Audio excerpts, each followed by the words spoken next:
monitoring very it. precise, That's that's the the idea. idea. There are people monitoring Twitch and YouTube and Facebook as well. So sometimes it's a little slow to get started. Live, by the way, on Twitch. Are you on? Yeah, I can see you all on Twitch. Everybody wave at the camera. Thanks for knocking!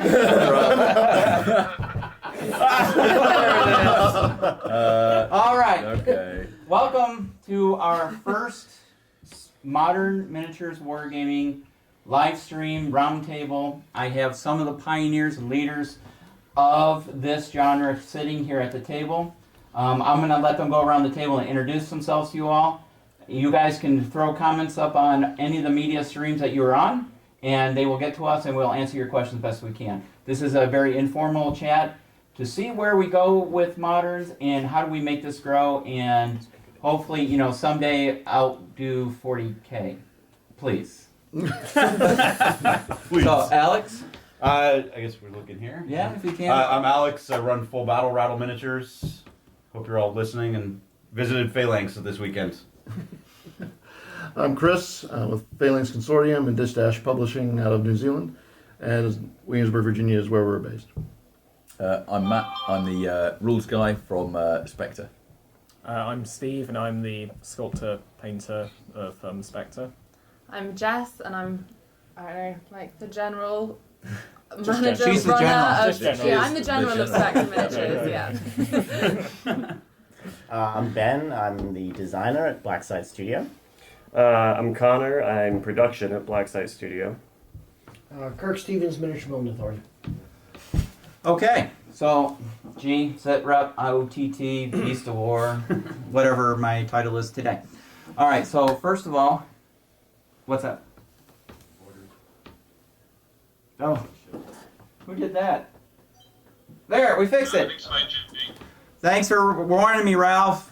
Oh, also on the Skype we have Ralph and Chris and Jim from all over the world joining us as well.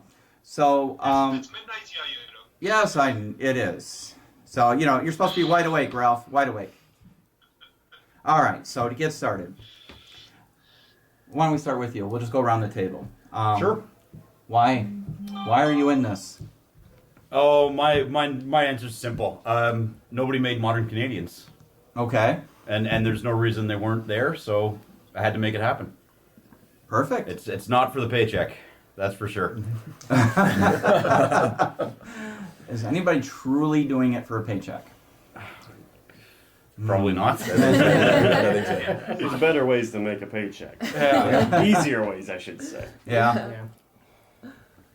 All right. Okay. Well, Phalanx began about in 2012. Relationship with Colin at Dish Dash Games began in 2013. We started carrying Skirmish Sangan over here and started representing him. And then our partnership together and working together doing sculpting and figures grew out of that. Okay. Awesome. Man. I guess we're a three-part story. Yeah. At Spectre. So I left the army in 2014 and was looking for kind of a gaming way of taking things where I thought I had something to offer, that sort of thing. I played a bit of 40k as a kid, and I thought about everything from trying to be an advisor to the video games community. Looked around what was going on at the time, and I found what looked like a really cool Kickstarter on a Kickstarter that was going on, and it was Spectre. So I was working as a contractor around the Middle East at the time, and I dropped Steve an email. Yeah, and I started Spectre because, similar thing to you, there were models that I wanted to buy but not made. And I thought, well, I'm a sculptor, so Yeah. I'll just start making them. And back then, like, Kickstarters it was quite new, Kickstarter at the time, wasn't it? We were kind of trying to work it out from the start, really, and just kind of trying to work out how so it all went together. Yeah, so we just made all the models and just wanted to see how it went, and it went really well, and just carried Did on you have a going. game in mind when you started creating the Yeah, minis, or- well, we had like a We had, like, few-page PDF Yeah, thing, like wasn't super it? simple, kind of what now kind of get thrown around still as like the Yeah. beta rules, and we'll see them pop up and we're like, no, please. They're completely that's what you sort of came on with, the military advising, because I didn't really know much about. I'm a bit better with it now, but I didn't really know much about it at the time. And then Matt developed the rules to what they are now. Awesome. Yeah, no, and it started just the kind of the synergy and all that sort of stuff. We started just working remotely, didn't we? We didn't meet for months. No, because I was you're just some overseas and bloke in the Middle East. Steve was just really busy, huh? Yeah, he's just some bloke in the Middle East. So exactly, we were just like doing it all on trust. We were like, it sounds like a really cool project. Let's kind of start doing it, and we came up with a few simple concepts. The rules then started evolving, and and that was it. Really. Yeah, it just seemed like it would work because it was so popular in things like video games and graphic novels and stuff. So we thought, well, it should work on tabletop. Yeah, makes sense. Yeah. I guess we're at two parts. Yeah, kind of. I mean, we don't do miniatures, but it was a similar idea. There wasn't really anyone in the US doing 28mm modern kits that were pre-painted. Things that were maybe a bit more scenario driven. Yeah, so Ben refuses to play with minis if they're unpainted, and we were kind of playing around with a laser cutter at the job that we both worked at. He had done a lot of scratch building as a kid. Yeah. And we said, we can maybe make kits. And we kind of looked around and we said, we can make pre-painted kits, we're pretty sure. So we just jumped in with that. Yeah, I mean, a lot of that came from we would go into so many game stores, and there was just so much of... I mean, there's so much MDF terrain out there, and a lot of it is really good. It really was. I mean, most of it's really good. Yeah, it was, we'd go into all these stores, and it was all unpainted, and we'd be like, what's the deal? These are really cool. And a lot of guys were like, man, I don't even have time to paint my miniatures. And, I just dropped $500 on all this infinity terrain, and I don't have time to paint it. So that's kind of where that idea came. Okay. And our business is pretty reactive to what's on the horizon. So games coming out. And in the past year, when we met with Spectre at a Millennium Con last year, we were like, hey, this is a really cool game, and there's some post-apocalyptic games that are coming out. So just kind of modern and right after modern, where modern buildings still really work. Just is a really popular genre. A lot of indie games are coming out, and there's kind of a void in the market, much like with the Canadians and much like with the models you wanted to sculpt. So we've just kind of grabbed a hold of that and started going for it. Perfect. How about you, Karen? Well, we started doing, I had a hobby shop at the time, and I wanted my own buildings, and I wanted them painted and assembled, ready to go, so I started Miniature Building Authority, hooked up my partner Jim, who's a model maker by trade, and we started bringing them in from China by the container in 2002, and started advancing from just European to Middle Eastern to some modern stuff, and accessories, and then about 2008 I decided I wanted to do some more direct stuff where we just do it for ourselves, not with the retailers. So we found domestic partners to do some smaller items for us, and I've always wanted my own army, as I guess we all have, right? Yeah. So I saw what was out there, and I wasn't extremely happy with everything. And I knew Bobby Jackson, and he was also prior service. I said, well, Bobby can do this. So I got Bobby involved as sculpt our miniatures in, when was that, 2015, I think. We finally kickstarted that. And just kind of grown from there. And then we got into vehicles about 2 years ago, and really been expanding on that this year. Yeah, you have some really nice vehicles. So you guys mentioned Kickstarter. So what are your opinions on Kickstarter? Is it a necessary component nowadays of a smaller independent company? Is it one of those things that it's gotten too big for its own good? We've seen several companies throw out tremendous Kickstarters and are unable to fulfill them, and then, they've kind of imploded, unfortunately. I don't know what your guys' thoughts on Kickstarter.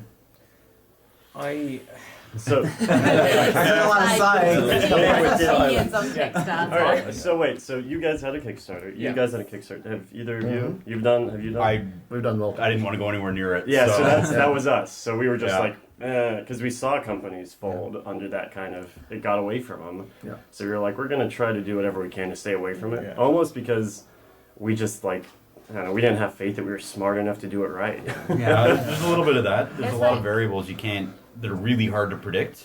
Yeah, I think it's lost a little bit of what it kind of initially set out to do. It's meant to be like kickstarting A product. products or or a business, and I don't know. It's obviously it's totally subjective. Some businesses do super well off of doing them, and that's great.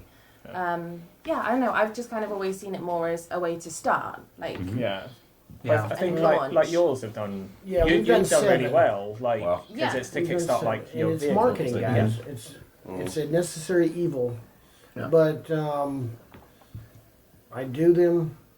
I enjoy doing them. I hate fulfilling them sometimes. I like designing them. Yeah. And coming up with the products and what we're going to do with them. But where else are you going to market nowadays? That's what it comes down to. Yeah. That's the bottom line. Yeah. And that's why you got to get out and you got to do a Kickstarter because it gets you some press. Because with Dish Dash, of course, we've done 3 now. So we had, first one was the Mogadishu with the Rangers and the Somalis and that area. And then we did a Survivor range for Skirmish Ragers, which is a sandbox post-apocalyptic ranger zombie game.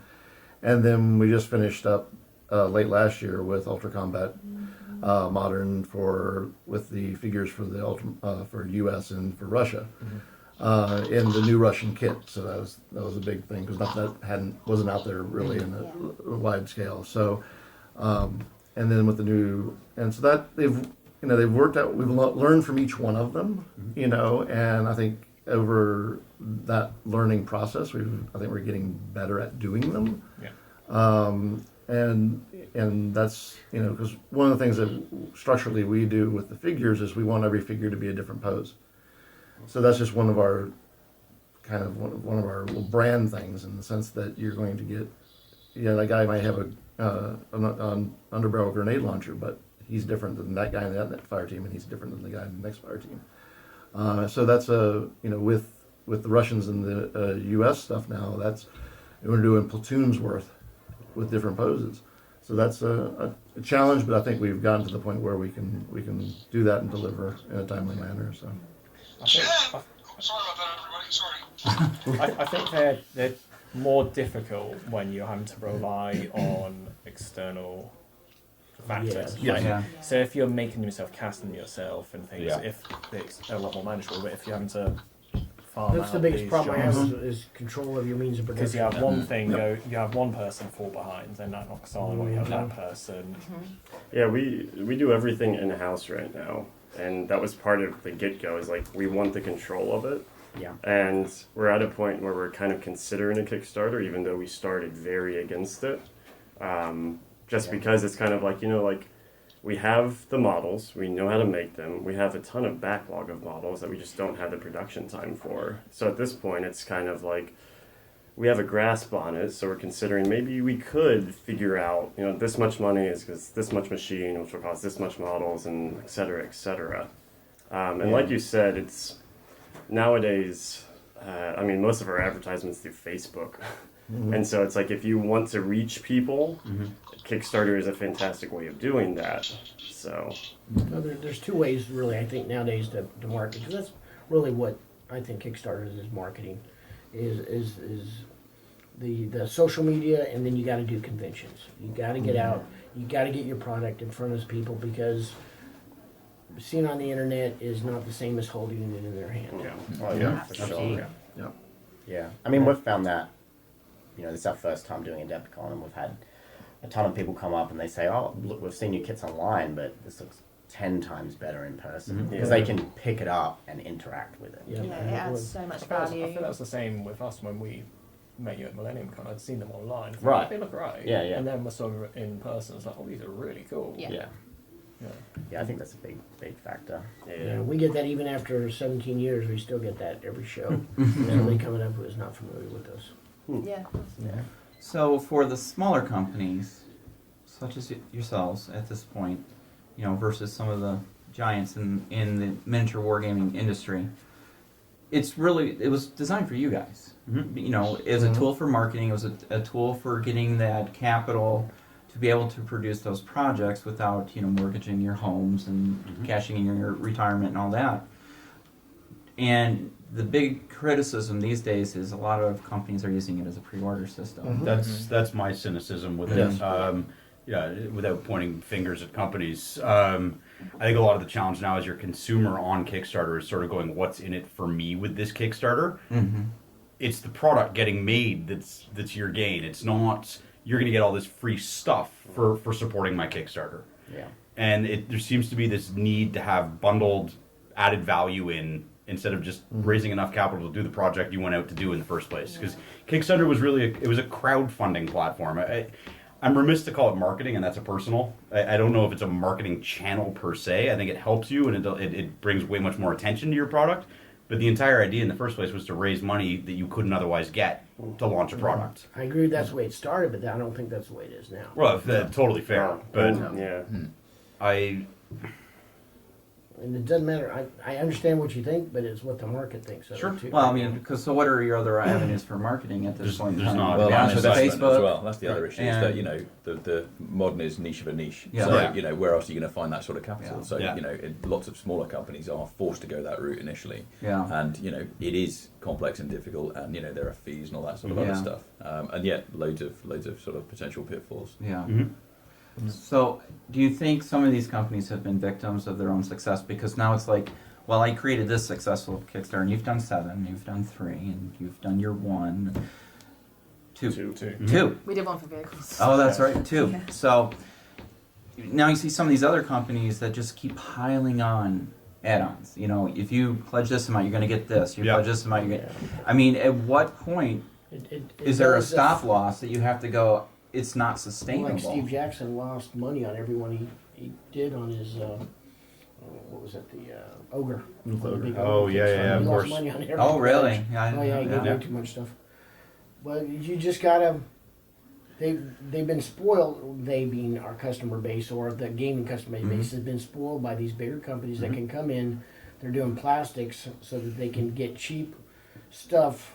It's almost nothing for them to throw in another sculpt at that point when you're doing $1 million to $5 million, and then I do Yeah. it.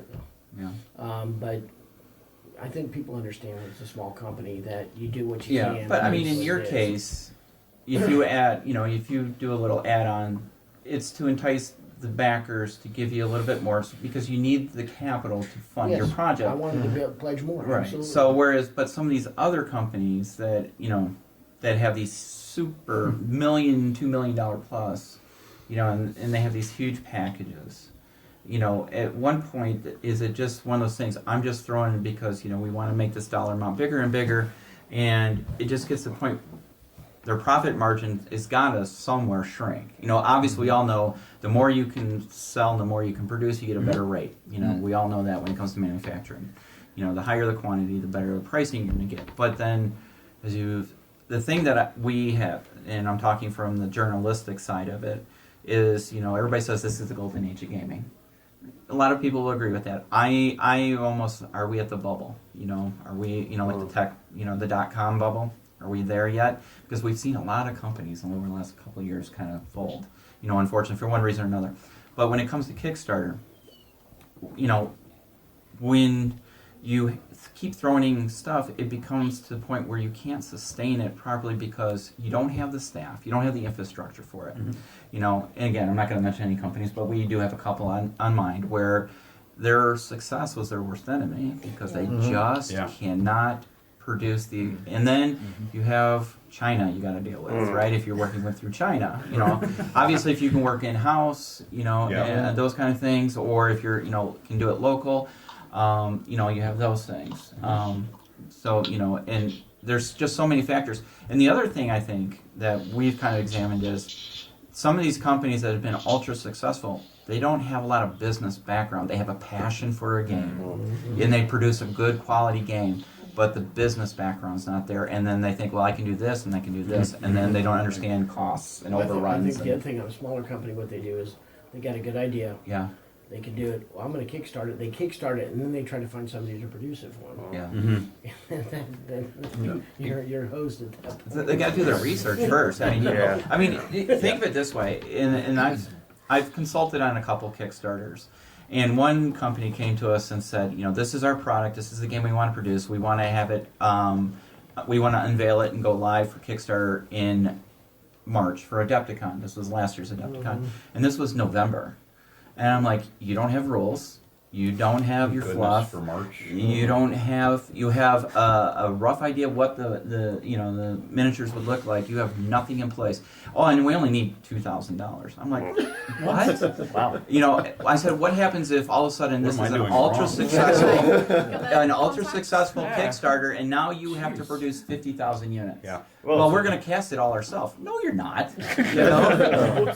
And So- then there's, I mean, the golden age of gaming, and Yeah. part of it is things like laser cutters, things like Mhm. 3D printers. Yeah. I mean, that technology is so enticing, and Yeah. I think it can lead to a lot of follies at times. Yeah. Because if you don't know that machine, you don't realize quite how much that scale can get away from you. Yeah. So, like, we know we have a laser cutter, or we have one of our laser cutters can cut X amount per day. But that X amount per day translates to X amount of sheets cut per day, Yeah. which means that you have to have somebody painting those sheets per day since we do pre-painted. So if we did a Kickstarter, all of those factors start building up. Yeah. And it's so easy to think like, oh, well, you know, like lasers are getting a lot cheaper nowadays. I'll just buy 6 more lasers. But that just starts compounding the problem. Yeah. So while there's these really amazing technologies that are allowing people to model and print their own 3D miniatures, there's or even like getting a laser cutter at a local maker space and cutting out your own building, that scale of an issue, you either have to be very specific and prepared for that scale if you're doing it in-house, or have that stuff in China lined up. Yeah. Because if you say, I'm going to deliver a product a year from now with a Kickstarter, and it blows up 6 times more than you thought, there's no way. There's no way you can deliver it. But it's just so enticing because you just think, oh, well, a printer's $500 now. Why can't I just buy 10 more of those? Yeah. And I'll just run them all. Like smaller company, you know, something similar to sort of most of our scale of production. Their Kickstarters seem to work when the work's already well underway before it even launches. Mm-hmm. And you know, maybe you don't have as reliable of a sculptor, so can you fulfill in a year, right? You're dealing with one I don't cast my own stuff. I don't sculpt my own stuff. So I'm at the mercy of everybody else involved, and that's sort of another challenge with Kickstarter. Because how do I say, okay, I'm going to deliver this in October 2020, but I don't hear from somebody for 6 months. If I was Relationships.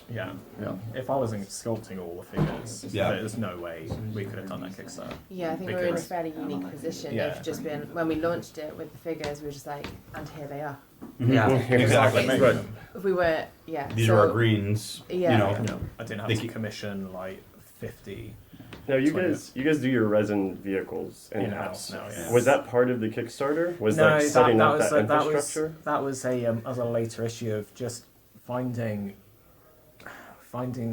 people that could cast quantities that we need. So the exact issue with the guy that getting exactly, away from you? that's exactly Right. it. Resin's an unusual thing where it doesn't necessarily get cheaper the more you do. No. It's molds which wear out. You need to make new molds.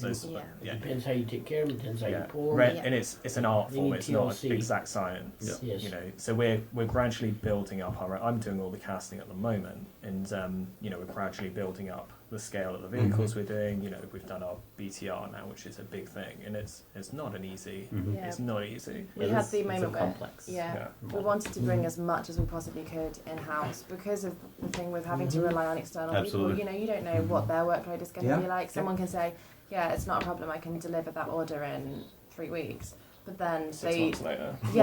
one they- family emergency. Yeah, family emergency. You know, They haven't spoken Yeah. to someone else in the team. They didn't realise they had this booking in, and then you're just there like having to reply to emails going, we're expecting it in 3 weeks. Yep. We're expecting it in 3 weeks. Sorry, we're not expecting it in 4 months. Yeah. Like, so we kind of Yeah, we just we, took we, that. we had to do the gamble of like, is it worth having a slightly longer time while sending out orders to know that we're always going to be in stock? Like, I was fortunate that I learned how to do resin casting at my job at Games Workshop, and they luckily taught me really well how to do it. Good. Whereas if I didn't have that skill in place, All right, I gotta ask, how many people worked for Games Workshop? Because it's like half of the people in the industry at one point worked for Games Workshop. Yeah. So, yeah. So we're gonna take a quick break, and we're gonna let these fine young people get some food and beverage in them, and we'll be back in a couple minutes. All right, Ralph, you still there? What? what? We'll be right back.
Screw it. All right, I hope we're back. They've refueled, replenished. So we're talking about Kickstarter, so we can move on. Did anybody have any last minute thoughts on Kickstarter? Well, let me ask you this one last question. And I know we kind of answered this, but if it wasn't for Kickstarter, how would you have started your enterprise? Would you have, and how would you have? Do you think you could have gone the conventional route? Going to Probably not. I don't think so. I did it the not to the conventional same- route. You did? You know, in hindsight, would Kickstarter have changed something or grown the scale? Probably. Realistically, I'm not. Yeah. I may be cynical about Kickstarter, but I see what it does and what it's capable of. But you know, hindsight's 20/20. Yeah. We were really lucky in that we were working at a job that we had access to a laser cutter, and we were making O-train model scale layout objects, which is close to 28 to 32, and we got to work together. The company we were at, we're not big fans of, and we kind of got to I hope see. they're not watching. Yeah, we got to see some things. That's all right. I'll get this cease and desist. It'll be fine. Well, Take one for the team. we're never mentioning names. They don't make trains. No. So, but we saw a lot of things we didn't like. But throughout the course of it, you know, we said, we think we can do this. And we pooled our cash and got like a really small hobby laser cutter. Okay. We used that to make some prototypes and got an investor, which is the third member of Black Site. Okay. He's basically a financial guy at this point. Yeah. And he said, you know what, I really like this. I think you can do it. And he gave us the cash to buy the other laser cutter. Yeah. And we just burned the midnight oil. Like for over a year, we were working. We'd get off work at 5, grab food on the way, and work from 6 until 10 or 11. You'd go home around 9. And then on the I don't weekends, think my wife liked that. she was pretty upset. Yeah, I always come home smelling like burnt MDF. Too. So we just literally Have you had been smoking? And I'm like, smoking wood. smoking wood. That's the tagline there. There's a joke in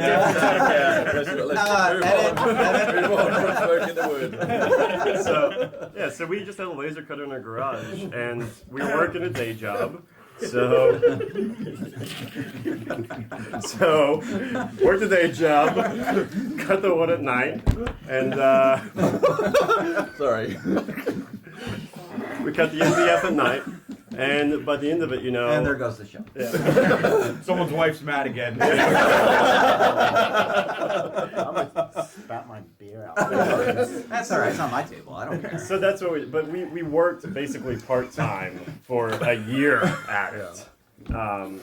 If we had to just go cold turkey into it, it would not have worked out. Yeah. Like the business would have suffered. We wouldn't have had the money coming in. It would have just been really bad. Yeah. So we were fortunate to be able to kind of pull double duty in that regard. Yeah, I'm not confident we would have grown as quickly as we did. No, I guess we would have gone probably like small business loan route. We were lucky that we kind of had, we were able to get a table at Salute before we even did the Kickstarter. So so yeah, it would have been a lot slower. We might not have met Matt because obviously, like, so I don't know, probably not. We probably wouldn't No, have so you wouldn't have seen the Kickstarter. That's right, yeah, I wouldn't have known. Right. Yeah. You weren't lurking around Salute. Yes, I wasn't. No, I didn't know Salute existed at that stage. Yeah. So, yeah. So let's change gears a little bit. I know you kind of answered this, like, you know, why you did your Canadians, why you did your sculpts, and why you did your terrain. But why modern? Okay, because there's such a wide range. You could have done flying chimpanzees in space, or, you know, Napoleonics, or why modern? Because people want to know.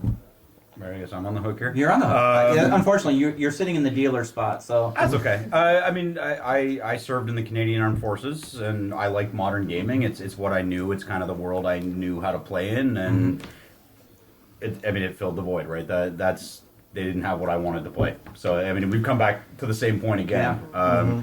Modern was So it was really a selfish thing. super selfish, All yeah. right, But I paid for it myself, Yeah. and produced it myself. So no harm, no one got hurt. Yeah. But that was it. I like modern gaming. I like sort of that. I like the scale. I like, you know, a bigger, prettier, 28mm game, and I wanted Canadians. I wanted my peers on the tabletop. People you could associate with. Yeah, exactly. Okay. And that was it. Well, I mean, actually happened accidentally in regard to going into the modern side of things off the bat, because I had actually I sent an email to Colin via his website regarding just getting the rules here in the U.S. and not having to pay an arm and a leg to get them shipped over from New Zealand. And so he contacts me back and then kind of sees what, asked about what we did and the whole 9 yards. And so we started talking. That started that discussion. And that's how that particular relationship came about. Uh-huh. And so I kind of came into modern through that. It wasn't necessarily had you asked me just prior, a year before that, would that have been something I wanted to go do, then it would, before that relationship kind of developed, it probably wouldn't have been, or I would have done something else. Sure.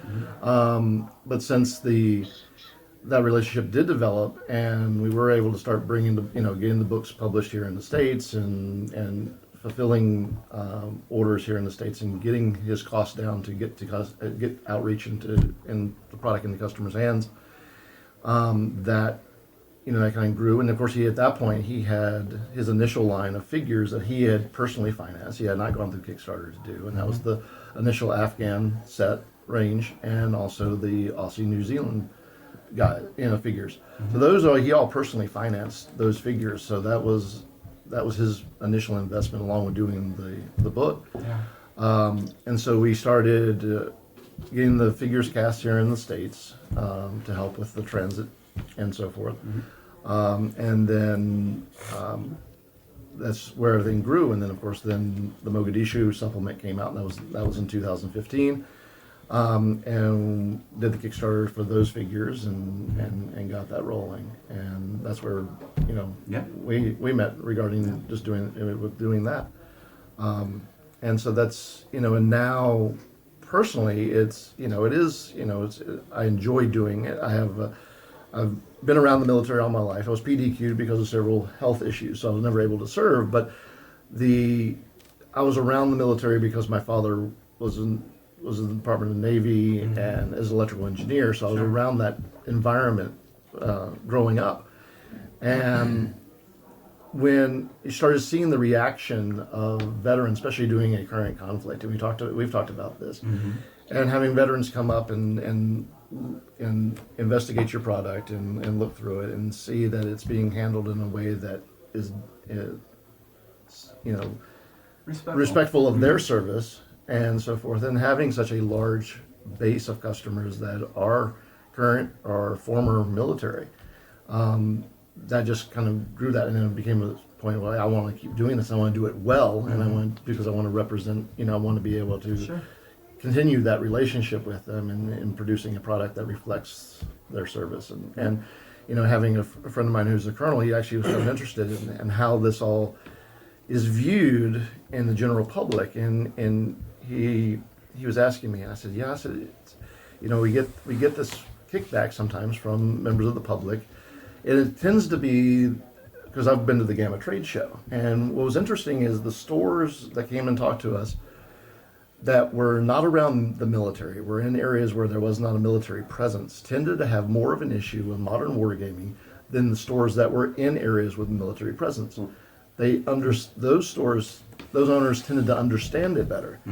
And so I was explaining this to him, and he says, well, of course we're fine with it. We do this all the time. This is part of what we do in the military. We're rehearsing, we're doing this, we're wargaming ourselves. So he was always found that fascinating, that there was this belief by the general public that just because we were doing this, it was disrespectful to the military, and he said it was quite the.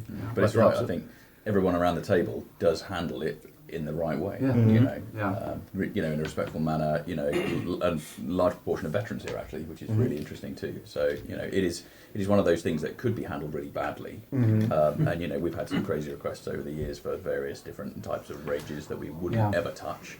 But it's really important, I think, to treat it in a kind of a sensitive manner, because it does have a little bit of potential. It does, yeah. But at the same time, I think we are going around it in the right way, and we are trying to represent, modern conflict and the complexities, the difficulties, and the challenges, rather than just, it is not a mass market thing. We're all trying to make money. Actually, we're trying to, for all our own motivations, we're actually trying to do modern well. That's I think what joins us all up. Yeah, absolutely. Yeah, I agree. So, how about you? Well, I've been wargaming for 27 years, so pretty much most of my life, and I grew up playing Warhammer and 40k and everything, and I just sort of taught myself to sculpt. And I played a lot of Ghost Recon and the old Rainbow Sixes and everything. I was like, oh, this is pretty cool. And a lot of my friends, when we sort of left school, they went off and enjoyed the Royal Marines and everything. Yeah. And I just thought, oh, I want to make some of these. I'd spent a bit of time in West Africa and been interested in like Liberia and Sierra Leone and everything. I thought, no one makes these models. Yeah. I'm just going to make them myself and just see how it goes. Okay. Yeah, that's as simple as that, really. Yeah. And you guys, you did the modern because you saw the... Yeah, there's a bit of a void in the market, Yeah. but it's also, you know, kind of like what he said. I didn't get into wargaming until 3 or 4 years ago. Basically, when I met Ben, Yeah, it's my fault. he imported in from Australia for me. But I grew up playing video games. I played Modern Warfare. And that was like really popular when I was growing up. I mean, like literally, I can talk about my life in Halo. Oh yeah, that's during the Halo 2 era of my life. Which Halo's a bit sci-fi. I'll give you that, a bit. But no, so it's cool because like CS:GO, Counter-Strike, Payday. There's all sorts of media out there, right? The video game is a huge modern market right now. Yeah. And the tabletop game, especially for the terrain pre-painted stuff, it isn't quite there. So, I mean, a lot of it is just wanting to recreate that experience, but on a board. Sure. Yeah, it's very cool. I think for us it's highly narrative. You know, we do stuff like the bank or the police station or things, and you know, It's a stuff lot that a of story can be told in. Yeah. It's not just Right. it's not just a building that you're playing around. Yeah. It is a part of the scenario a lot of the time. Yeah. Yeah, and I mean, we sometimes get requests sometimes where we're sort of like, what's this going to be used for? You know, There is a small selection of types of buildings that are on Yeah. the no list. The Like no we list. will never do this because while we can understand some people could like play a scenario in it, like we don't even want to touch it. Sure. Yeah. And there's, if you want to mod buildings, if you want to do whatever you want to get to there, sure, that's you. But yeah, it's just kind of like with military engagement, right? These are professionals. This is the life. This is what you guys did or doing. And I think that there's nothing like wrong with that. You shouldn't like not be involved with the wargaming side of it, right? So people come up and like, well, it's disrespectful. It's like people are doing it every day. How is that disrespectful? Well, it's interesting comparing that to Modern Warfare. You know, you can play a video game. With Yeah. the exact Yeah. stuff. What's the difference? no, Says and like anything. those games are celebrated. Like, Yeah. and so it's really weird. And so And if you think about it, the video games, what's it about? It's a body count. Yeah. That's it's truly literally what it is. just even more killing. violent. Yeah. It's- The difference, And yeah. The our difference is- games are about strategy and the narrative. I mean, that's what, you know, obviously the association of it, but the narrative, it's not about a body count. There's a mission. Yeah, that's right. I think from our perspective, the key difference is that wargaming with miniatures is much more personal. Yeah. Because you know, there's a lot of love goes into painting Yeah. models, and you put them on the table, and you design the scenario. So you know, there's a lot therefore of investment, and you've essentially created the conditions that you're going to see on the tabletop. You're not just playing through a game. You know? And so, yeah, I guess that's the key difference is the personal nature of tabletop wargaming compared to people video craft their own Yeah. kind of narrative. And it's the same with the stand. Yeah. You know, I've had tons of people come up to us on the stand and they're sort of picking out things because they have a story in mind That's that they awesome. want to Yeah, tell. That's the And fun part of this, right? Yeah. And it's exactly the same with the miniatures. I mean, you know, people come up and purchase things from different companies because Yeah. they have a story or a narrative in mind. Yeah. I think that's. I love yeah, that. yeah, I agree. What do you think? that's- When we started, I've always been, well, I did 28 years in the military, and I've always liked the military, and I wanted to see more. It was never really a whole lot of moderns. I mean, it was essentially Devil Dog design in the beginning, I think, pretty much. And I was like, oh my gosh, look at these. And then Saul Group came out, and I was like, oh man, this is great. So we, using our buildings, we would set up, you've seen it, you know, we set the conventions, mainly Historicon, but we would set up typically a 6 foot by 18 to 24 foot modern table. And then we have factions going, and then we, you know, get everybody gaming, everybody was having a lot of fun with it. And I agree with you guys. I thought, well, if they like Modern Warfare so much, they're going to love this. Yeah. Let's get the kids, because it's also about how are we going to get kids into gaming, because it's maturing. and we need to get more youngsters into it off the computer games. And I think, well, if they see this, they're going to automatically have a connection with it. Sure. And then they're going to see, well, that's pretty cool. I can do that, and I can move it around and roll dice and a lot more interaction. I'm hoping, bring them over this way. Yeah, that's it. Going back to Janet's point, you're not just moving a character down a corridor. Yeah. It is completely from design from the ground up to how you want to do it. And there's a really, from the person who grew up with video games, when I was a kid, I played video games with people. Like, we would all take our consoles, there'd be 16 of us. The LAN party? That doesn't exist anymore. Long gone. Every game is single player. If it's multiplayer, you have to play over the internet. Why am I going to lug my TV? Yeah. So I think there's actually this void right now that Wargaming can provide, like a replacement for, because you're over a table, you're looking at a guy in the eyes, you have to say, meet me here at 6, you crafted your armies, and it kind of brings back that old school, like, kind of companionship, camaraderie. Absolutely. And it's the social contract. You're absolutely. And that's, it's that you're coming together and you're having that interaction, and I think that's part of, when you go back to talking about the golden age, it's also directly related to people looked for something different after the downturn of the economy in 2008.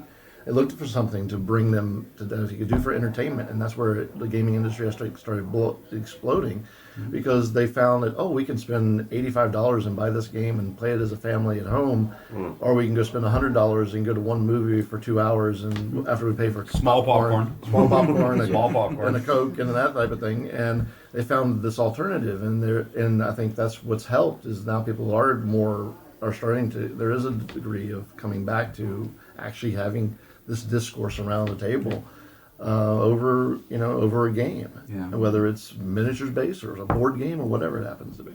Yeah, absolutely. Yeah, there's so much crossover now too.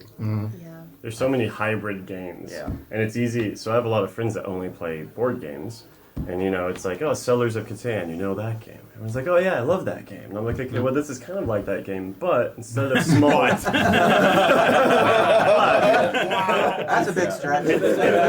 Well, I'm just saying, there's, you can go to Giant Killer Robots by What a Workshop. That's basically a miniatures game, but it's a board game, or your Zombicides or anything with a high-quality gaming piece. So, and it's so much more, like, socially acceptable. Like, growing... Why is that? Well, and that's a U.S. Big Bang Theory made Dungeons and Dragons cool again. That's Stranger Things. It shot it into mainstream. Like, your D&D books are available in every mass market bookstore in the world now, and you're not like a weird, gross nerd playing D&D in a base. You never longer just and Stranger Things too. Like all of a sudden, people are watching these shows, and it revolves around the kids playing D&D at the very beginning. So it made it accessible. You don't just have Monopoly and Stratego in your closet. It's you have Settlers of Catan. Okay, well, you have this game, you have this game, you have this game. And then pretty soon, it's like, okay, well, you have a ruler. And that concept just blows people's minds sometimes. There's not a grid I can move on. And it's like, no, it's a ruler. But 360 battle space. Once you start getting over that, it becomes so much more engaging. Because like you said, you're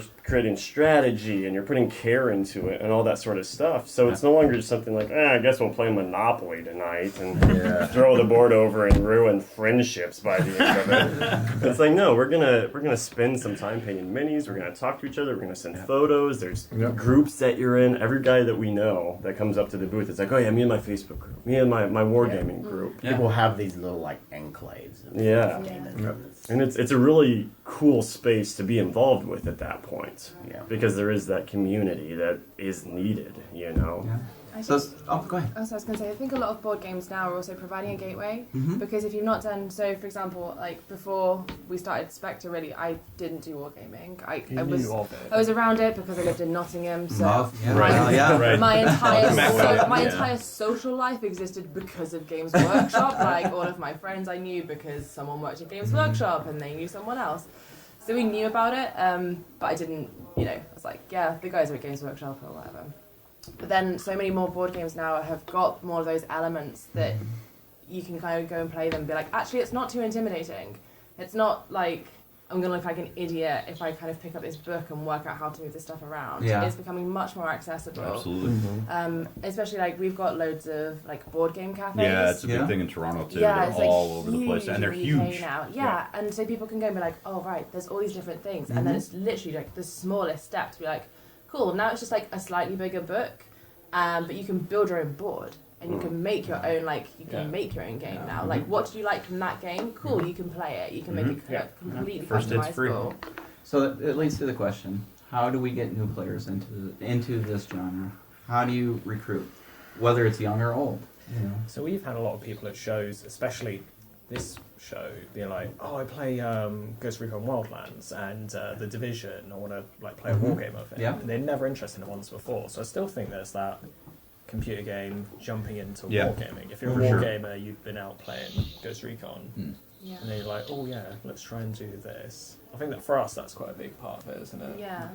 So do you think it would be just a matter of somebody grabbing one of those licenses and say, I have official miniatures license off of The Division? Or do you think that wouldn't make it? You think it's not the brand, it's not about that particular, brand. It's about the whole genre, and I think all of us are growing in, people knowing about us. I think wargaming is, as we've all said, becoming more acceptable.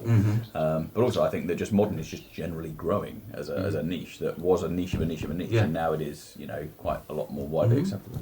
Well, let's just talk, for example, about what was that big big Kickstarter did like 5 or 6 million off a video game. Dark Souls? Dark Souls board game. That brought in an extraordinary amount of people who have never board gamed before, ever. So you guys, if we could get a modern game to transition Modern Warfare, whatever it is, to pull them over as a crossover, I think it'd be huge for bringing in new customers, new people into the marketplace. And how do we do that? How do we convince who's the right person to do that? I don't know. Right.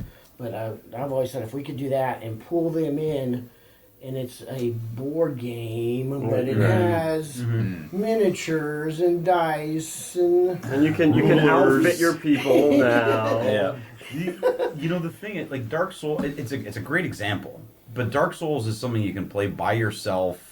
It's a massive fantasy sweeping epic. I mean, I don't know much about it, but I'm maybe I'm being presumptuous. Talking about the here. board game or the video game? Yeah, whereas like a Modern Warfare thing is this highly competitive environment where. So I don't know how you do it. Like I don't know how you take that element that people love going on and kicking the crap out of I don't know, But I don't know how I'm you not the guy to transition do it. that. But it's. But somebody. I don't know. I don't know if the license drives it hard enough. That's what I've thought about. We've had discussions in the club too, like The Division or think about Ghost Recon or whatever. Halo miniatures game. Yeah. How's that doing? No. Well, and there's an interesting they're gone. thing here. Yeah, With video games and board games and miniature games, if there's not a competitive scene, games suffer.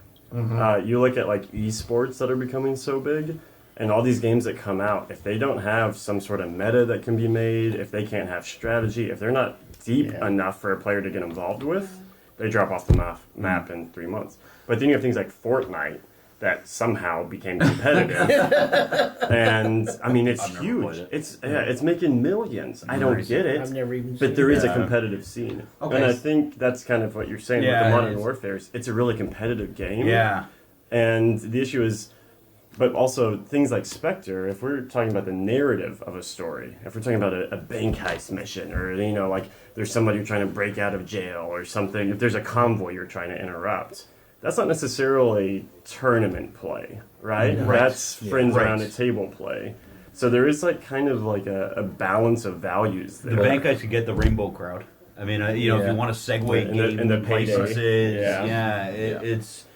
I just don't know how you make it work. That's the. I think a good way to get people in is honestly to provide really good support materials. If you show people that it's not like going to be a huge investment of time and money. New book every 3 months. Yeah, if you really can nice. demonstrate that, if you can be like, there's this content. Like, think how well, to go back to board games, loads of the sales do really well because there are really, really excellent gameplay videos on YouTube. So you can watch, you can be like, okay, well, I'm going to watch an episode of Tabletop. That looks really good. I'm going to buy it. The more you can provide that, the more you can be like, here's how you play and make it easy and make it clear. Right. Here's the free support materials. Here's, here's everything you need to know, and it's concise and it's relatable. That's like the best way to hook people in, I think, and to sort of show that it's not it's not some big scary thing. It's not the huge tournament halls where everyone's intensely throwing dice. It's like, it's not that. Thank you to our host, Laid back. Adepticon. Yeah. To be honest, I think it'd be really hard to pull someone that's never wargamed before into doing moderns. I think a lot of people are still, like, Games Workshop are doing a really good job of getting young people wargaming, and then as they get older, they'll go to convention sites and be like, oh, that's quite cool, and they might still collect their 40k army, but they also go and pick up, you know, some modern marines and load of vehicles, and they're like, oh yeah, because I can relate to all of that, and it's still wargaming. Yeah. So I think. Yeah, I guess historically fantasy has been the kind of entry because there's almost like a suspension of disbelief with it, right? Yeah, Yeah. absolutely. Yeah. And but at the same time, it's perhaps it is the other side of the coin of because modern isn't suspension of disbelief, and there are veterans, and the military is a huge part of our world today for every country. Maybe that is an easy segue. I mean, I don't That's know. bringing that up is what I was getting ready to say. Is the other thing is we have a large veteran population, probably in the UK as well, I assume, that have.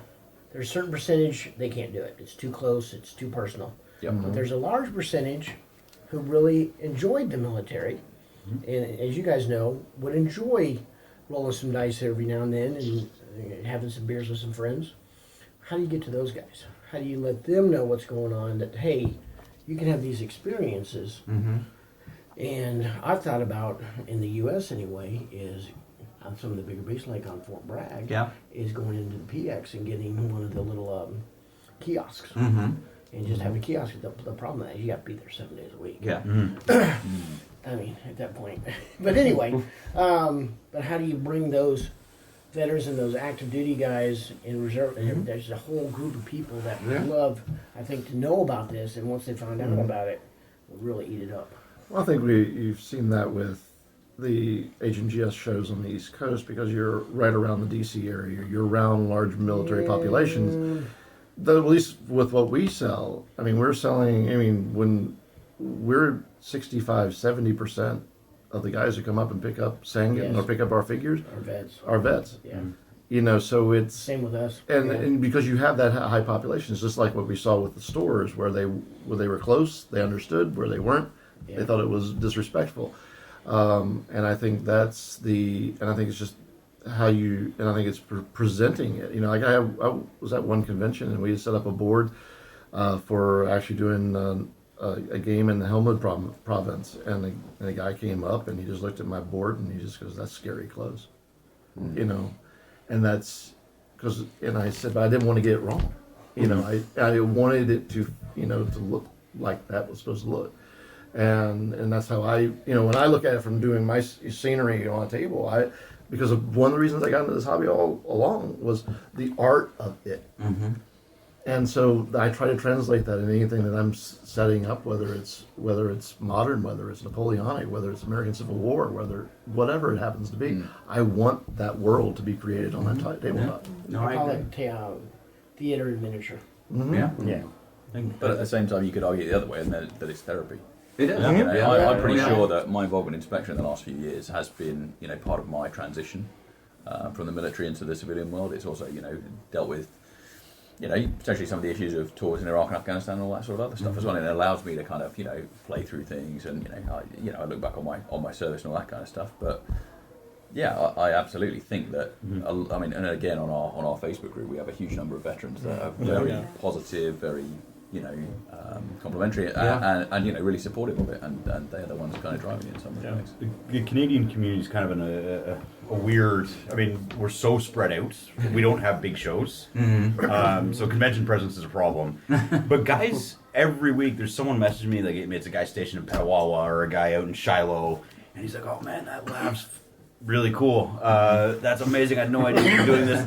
I wrote in the same thing." Like, and then all of a sudden I'm getting 50 pictures coming from a tour in Panjwai in 2010, and I'm going, I got to email the guys at Trenchworks because we need to add that to the model. You know, and I think the veteran community is incredibly receptive. Yeah. And you know, again, the Canadian Army is like 80,000 standing strong, including the reserves. But you run into them still, and they might be at a convention. They kind of maybe they're there to play some bolt action, and they walk by and you see them sort of go.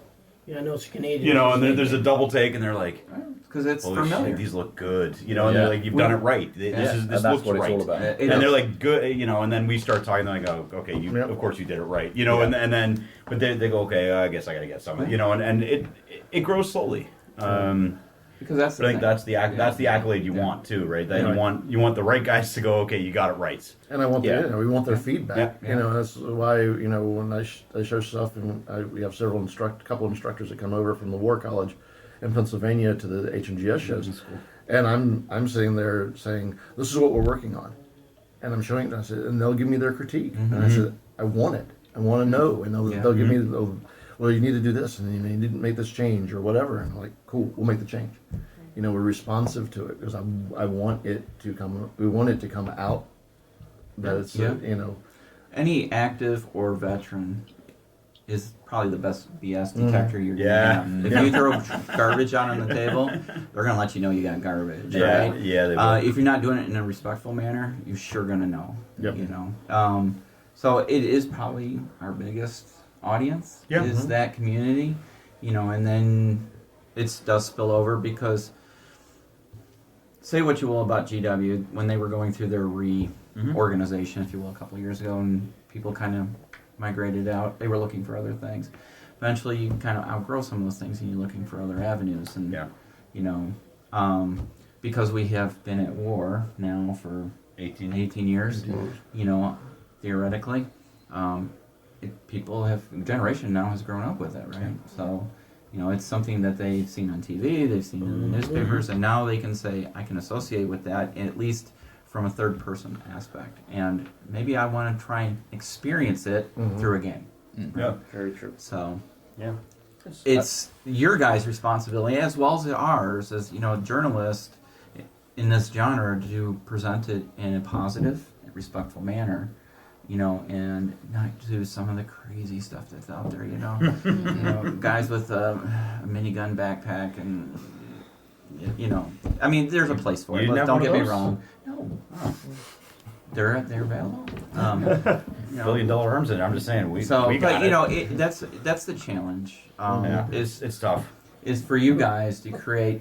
There's two challenges as I see it for Modern. The first one is to present a well thought out, respectful product. The second one is to come up with really good scopes. Okay, you know, we get sent stuff for review once in a while, and I look at some of the stuff and go, I'm never reviewing that, you know, because it's full of flash and, you know, the proportions aren't right or stuff like that. You know, we always send positive feedback back, as, hey, you might want to do this. You know, one person sent me some stuff and it was just full of flash and stuff. You know, and I'm like, hours to clean it up, and I'm like, you really shouldn't send stuff out like this. Well, I wanted to get it out to you right away, you know, especially to people you're reviewing. Don't send it like this, right? Foot forward. So, you know, and you guys have, over the years, from following you from pretty much the beginning, and your stuff and yours, you know, we've been conversing now for several years, and it's amazing the growth process and the polishing that's going on. And I think you guys are really starting to listen. You know, and not that you haven't before, but I think you listen to the feedback and the pulse of the gaming community. I mean, you guys are coming up with pre-colored terrain. Thank God, you know, because MDF is a pain in the ass to paint, right? I hate it. Yeah. So you know that.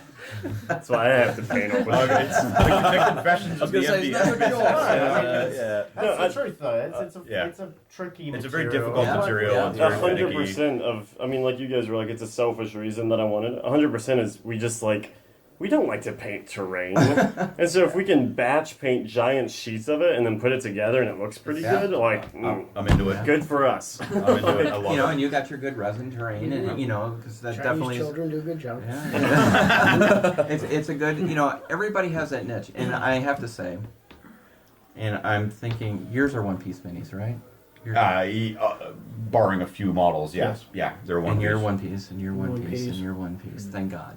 because nothing. I don't have time to pin models. No. And there are some, and I understand why people do it because of mold layouts, or they want to do some more customization. Bigger undercutting and all yeah, that. those type of things. But you guys produce some really good quality one-piece minis, and I think that's a key to a lot of people getting into it, especially as new people, because they don't either have modeling experience or haven't used metal minis or modeling. So it's a whole nother genre. Why is my super glue not sticking? And why does this thing keep falling off? So you guys are making it easier and easier for people to get into it. Whether it's pre-colored terrain, your resin train already done, whether you pre-painted or, here, let me show you how easy it is, to your minis. And you have great, tutorials online on how to paint multicam or digital cam. Somebody's on the live stream when I was painting the special, hey, why don't you make the pants in digital cam? I went, fuck you, what are you doing? So brown pants it is! It's digital to scale, you just can't see it. That's when I was painting the Chinese, it's like, oh no, look at their camo, it's horrible. Yeah, I had the same problem with CAD-PAD too. Jesus. Yeah, I mean, so... Guys, I'm doing a platoon in CAD-PAD. All right, show off. Good luck to you. You're a better man than me. For those who don't know, that's Chris, the Canadian Chris, as we now call you, because there's like 3 Chris's here. So you're now the Canadian Chris. So yeah, that miniature was beautiful, by the way, and I did put a Cubs hat on him. Nice. There was a whole story going back and forth there in the live stream. I said, well, are we going to paint the hat? Because I thought I'd go, an OD hat, Velcro. And I'm like, no, let's go something different. Then somebody says, well, why don't you have him as a PMC who's working for the bad guys, and he knocked off one of the operators and took his Cubs hat, and there was a whole story behind it. So he now has a Cubs hat. So it's a brilliant mini. I mean, you guys all have some really nice stuff. The stuff that I got from you is beautiful, and the stuff I got. Now I just need somebody to paint it all. That's the problem. They're just, I think Chris, I'm going to send it all to you. You can CAD-PAD it up. I think there's a great business opportunity for pre-painted minis here for somebody. Well, let's talk Rackham, shall we? Oh boy. If the they're done collective well. sigh at the table. So, that'd be it. Speaking of which, were you guys present at the GW seminar the other night? Oh, they talk about that painting thing. Whatever the special pre-color or whatever. I think it's going to be airbrush, but they're saying there's going to be some new color or something coming. Their new line to their painting. It's a tool. It's a new tool to make your painting. That's April Fool's.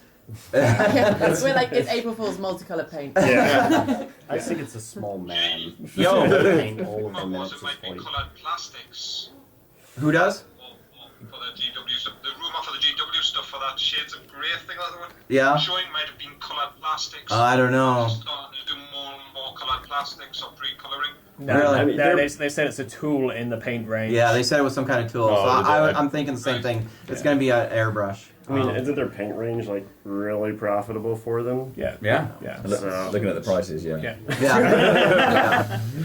I'm as a big historical gamer as well, I'm still waiting for the tartan paint and the little Argyle paint, some camo paint. Yeah, camo dip, good to go. No more DPM. Good God. Yeah. So, what is your biggest challenge as you guys see it right now, as far as a company to grow? What do you think is your biggest challenge? Anybody? You know what? Candidly, it's sales versus growth. Yeah. I think that's the biggest problem. We all know, we can all admit, modern is a small slice of the market. Then I decided to do Canadians, which is it's micro you don't micro put niche. yourself into just Canadians. Well, there's a brand now, but I decided to start with Canadians. So obviously my biggest. Your original company name, Just Canadians? Well, it was already taken. That's the problem. It was called Sorry Miniatures. Sorry about that, bud. So about that. I've got a small customer base before I've even sold anything. Granted, we ship around the world. I've got orders coming in from everywhere, and I'm sure you probably get some too, Chris. So the interest is there, but it's not like British or American military. The demand is much smaller. but you need to sell miniatures to make more Yeah. miniatures. Yeah. So The evil circle. the evil circle, and you know, we try, and I put a lot of my own sweat equity into it too, and you know, we want to grow the biggest, best range we can do. But that's the biggest. That truly is the biggest challenge, because making a miniature is not cheap, especially when you don't have the luxury of sculpting it yourself. Sure. That's a huge, and it's an upfront cost. Yes, so it is. You've got to hope to God you can get that back. So that's the biggest challenge. I'd love to have 100 different product codes, but you know, I think that's the biggest issue for me. Okay. For us, it's probably time. Yeah. Like, Yeah, there's so much we can do, but just because it's literally just the three of us, Yeah. there's only so much. And you've got a real job as well. Yeah. Yeah, which keeps me fairly busy. Yeah, so Matt's down by London and we're up in Nottingham, so Yeah. you work remotely as well and have a job which is quite time consuming. Yeah. So we just For us, it's like the balance of getting, the orders done, the emails Yeah. replied Yeah, to, the absolutely. social media updated, the stock counted, the stock packed, Because it's the stock literally went 3 out, people. the resin stuff, like the resin stuff, Yeah. and then sculpting new minis. So we kind of we need to. There's going to be a tipping point at some point, and it's. I guess a big part of it is identifying when you're approaching a tipping point and knowing how you're going to navigate it. Like knowing if you're going to ease off what you're doing and take it back and stay at the level you are, or kind of push it. Got to grow a little bit. Yeah. But and I think you make an excellent point. I think a lot of people are in the misconception that you guys are these big companies that you have. Because I look at the comments and sometimes, how come I haven't got my rule book? Why are you always sold out on this one? And I'm like, exactly whose fault this is. This is Amazon's fault. Because everyone thinks we are all Amazon. They're so spoiled. One day shipping, absolutely. and And it is literally like, seriously, 20 minutes ago you made this order, or whatever, or 2 days. And it's still, we are all tiny companies working our asses off. Yeah. A lot of us with 2 jobs, a career and a company. I mean, and the most recent thing I can think of is the second edition when you guys said pre-order. Okay, we're starting to ship, and people are literally like the next day were like, "Where's my book? Where's my book? Yeah. Where's my book?" And I'm like, I got mine pretty quick, and I know it takes a while, especially when it's only a few people. Yeah. You're right. Between Amazon and instant gratification, click. It's just you and one other person, right? Right now, or 2 people. We have 4 people in the 4 company. people. And but pretty much we're getting ready to consolidate our 2 warehouses into one where I am, so that means I will be doing all the shipping as well. Oh, joy! So yeah, You're getting promoted. And for us, we started. We always started it with the goal. With ours was we were going to become an actual company. Yeah. And so I am. It started out that I was 24/7. This is what I did. Yeah. And built it that way. And it was only not until this past November that my wife is working alongside Oh, me so she's an full employee time. now, yeah. That's great. So we are now 2, Yeah. which now helps with freeing up my time because Yeah. I'm not having to wear all the hats. Yeah. I'm not having to stay at 36,000 feet to look at the big picture, and I'm not having to go down and run a laser or spin some metal or whatever. So I have help, and it's building, but we built it organically. We built it over time, and yes, we can start taking on more. We can start doing, but what I'm excited about is I actually get to sit down and do more design work, which is what I get jazzed about the most anyway. Yeah. Yeah, it's with our stuff. It just comes down to it doesn't matter how hard or how many hours Ben and I put in. The laser's cut at 30 millimeters per second. Period. And so like our issue right now is honestly just like cutting stock to get out there. Yeah, and like you said with the growth, like our machines are so tied up just cutting things that we don't really have time to put out new things. And that's the challenge is like you hit start and the machine cuts and like you can yell at it all you want, it's not going faster. Yeah. And then half the time, like it burns its own lens out, or it catches on fire, and you're like, again? For the record, that's never happened. Never catches on The fire. machine's got a bit of an attitude. So I think it's really just like it's smart, sustainable growth. sure, it's slow growth. Just knowing your limits, knowing what you as a human are capable of. Yeah. And with Connor and I, it's just the 2 of us. I work in Dallas, he works in Lubbock. It's a 4.5, 5 hour drive away. And it's the same with these guys. I'm sure it's the same with all of you. We're not GW-sized businesses, and I think you just really have to be very self-aware. Yeah. You know, in terms of what your limits are. And we found that customer service is a huge. I was just going to mention that. If you're one of those that go dark, No, you can't do that. you know, like some of these companies, when things have gone downhill, they go dark, you know, and then like 3 months later they'll pop up and the thing, and then they go dark. You can't do that. But this again is the balance, isn't it? You know, Yeah. you know, when you've got increasing demand and you've got to maintain quality control, you've got to maintain customer service, you've got to maintain all of those things that that these guys do really well, and it's really really tough. But you know, you get to the point where can we, for example, are we making enough money to take somebody else on that will then mean that some production can be done, which frees Steve up to do more sculpting, which means the brand, we can do more brand expansion, and the thing carries on growing. But at the same time, we're constantly kind of looking at all that. Jess does a lot of this and making sure that we are on track. But at the same time, as she says, there's got to be a point where either we say, right, we're going to do this, or we're going to not. It's being aware of when you have grown as well. I think that's the thing that we kind of, I don't know if it's like an English thing of being like a little bit self-deprecating, that you kind of just want to be like, oh well, no, we're just small now, and like we'll just order this many of the restock, and then they sell out and we're like, oh god. You make a And then you're like, why is it always out of stock? And I'm just like, I'm sorry, I don't know how many to order. I have no idea how many of you are. Like, Well, like we had it with the rule book, which is incredible. We were like completely blown away.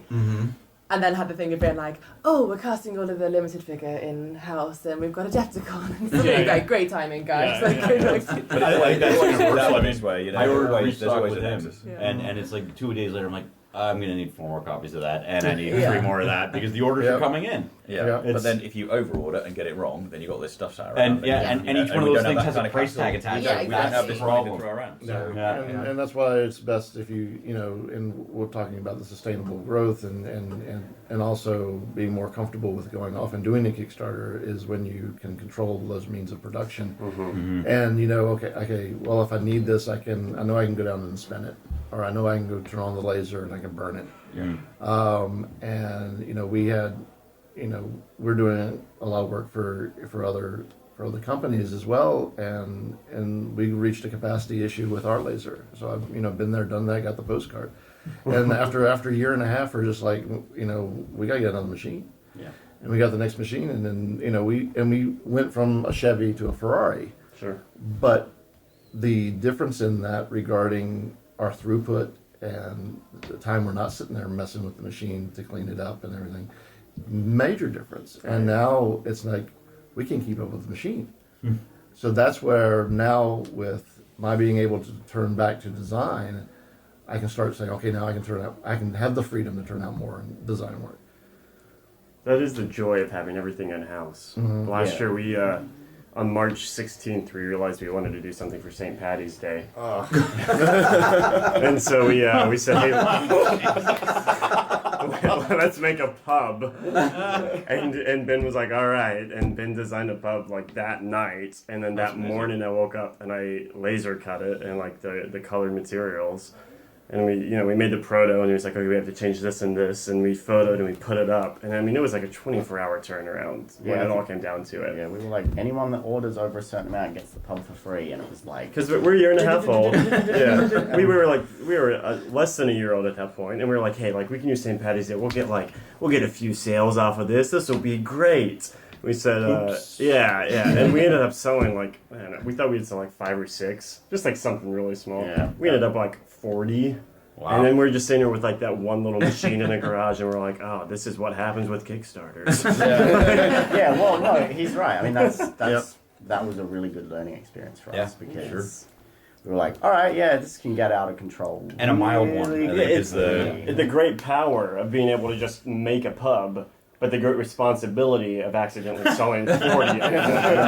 You're just like, that was not what we wanted. The funny thing is, we named it after his mom. Yeah, my mother's made it McKeever's Peb. Yeah. And so it's fun. Like, it was like, we were like, hey, Mom, it's named after your maiden name. And she was like, great. And then we sold 40, and we were like, we hate this thing. We wish we never made it.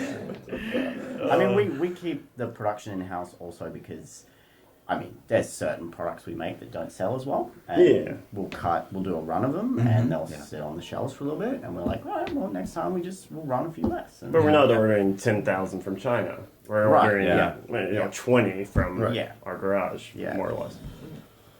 Yeah, no, that's been a huge plus for us. Yeah, for So, sure. real quick, tournament-wise, because you mentioned it before, and you say that in a lot of places, a lot of games need that tournament scene to grow. And as far as my knowledge, none of the games, people sitting here at this table have a tournament scene. Is that something that people have approached you about? No. We occasionally get asked it. And people are like, "Is there a tournament?" And we say no, and they go, "Okay."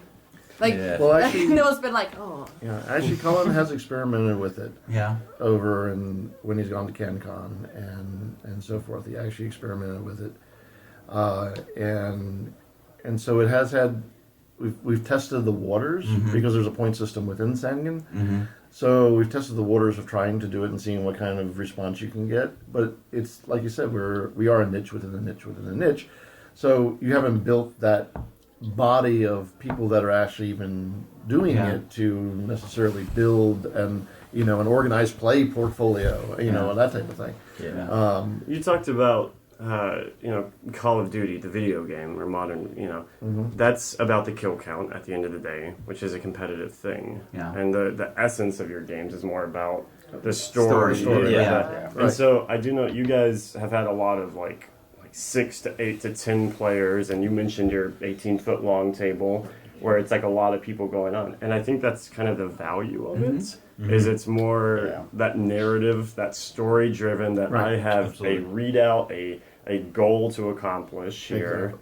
And that doesn't lend itself super well to tournaments. Right. But that's kind of not quite. Although- It'd be disrespectful if at the end of the day you said, "Hey, we're making a modern warfare system where you just get try the to get highest as many body count." kills." Yeah. But I mean, it's funny. We've seen in the last 12 months a change in the industry on a larger scale. In that we've been narrative from the get go because it has to be. We are about an objective, and it's not Napoleonic style clashes where you just annihilate each other for what. It's and that actually I think is going away. I think we've even seen GW go back to you see the release of Kill Team. That is a very small scale skirmish objective based game that I think is partly product of the way the market generally is going. Because you talk about economics earlier. People don't have the money to spend on massive armies. Right. And now we're seeing smaller armies, but because of the narrative aspect, it's much more fun and involved. It's all right having a huge points value army facing off another one, and you just smash each other up. It's actually much more fun and challenging, and more almost like board game like, because you're not just thinking it's annihilation. It's let's seize this objective, then this one, or we've got to now do this, or the game introduces then something else that's fun. And it's much more intellectually challenging rather than just a game of Napoleonic annihilation. Yeah, it's also more time friendly.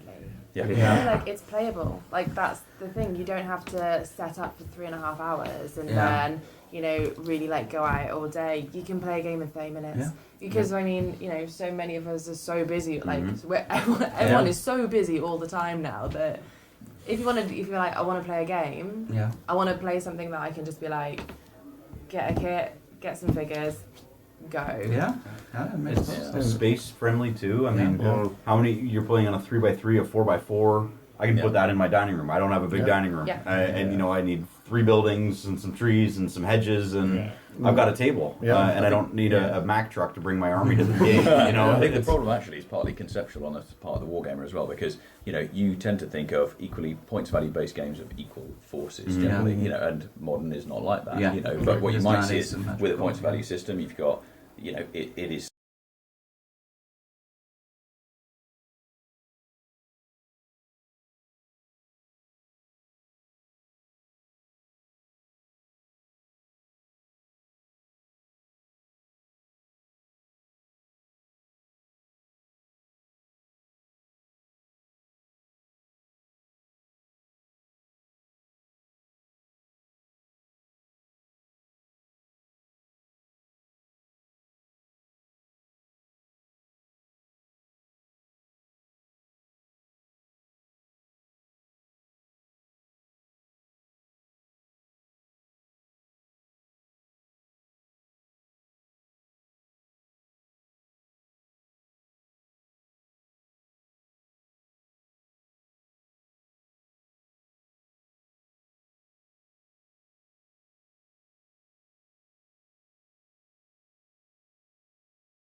Can.